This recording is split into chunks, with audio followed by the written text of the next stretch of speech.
ចឹងសួស្តីបងប្អូនថ្ងៃនេះយើងមកតមេរៀនទី2ណាសៀវភៅជំនួយភាសាខ្មែរថ្នាក់ទី2មេរៀនទី2អញ្ចឹងចាស់ចាប់ផ្ដើមសូមបើកសៀវភៅនៅទំព័រទី4មេរៀនរំលឹកទី2ជនជាអ្នកដថណតបសំស្រៈអញ្ចឹងទី1ការអានព្យាង្គអញ្ចឹងគាត់អានមើលថោអោថោណអៃនៅដអឿដឿតអាតាដអ៊ុំដុំអីថៃណអាំណាំដអៀឌៀណអៃណៃតអោតោ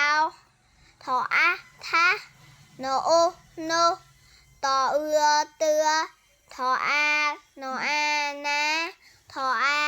ថោអាថាដអឺឌឺចាចាំមួយទៀតការអានពាក្យចឹងគាត់អានពាក្យយកមកតែមើលថានីចំណៃដុំដីតាខេចៅធោកដៃចៅតោតោដោដូចាដំណាំមែនទេចំណេះត្រូវអានចំនោះតាតេតោចាការអានលបាសចឹងគាត់អានលបាសមើលចៅ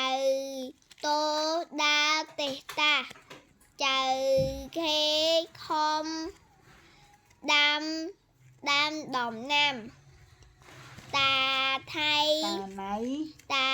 ណៃចាំចៅតោចុះដីចាចឹងយើងតនៅក្នុងទំព័រទី5ចាំបើសិភៅទំព័រទី5ការអានអត្ថបទខ្លីគឺចាំដំណាំតាតោដាំដំណាំគឺចាំដំណាំតាតូចៅថៃដាំដំណាំដែរគឺចាំដំណាំចៅថៃដំណាំតាតូដំណាំចៅថៃដូកកតាតូថា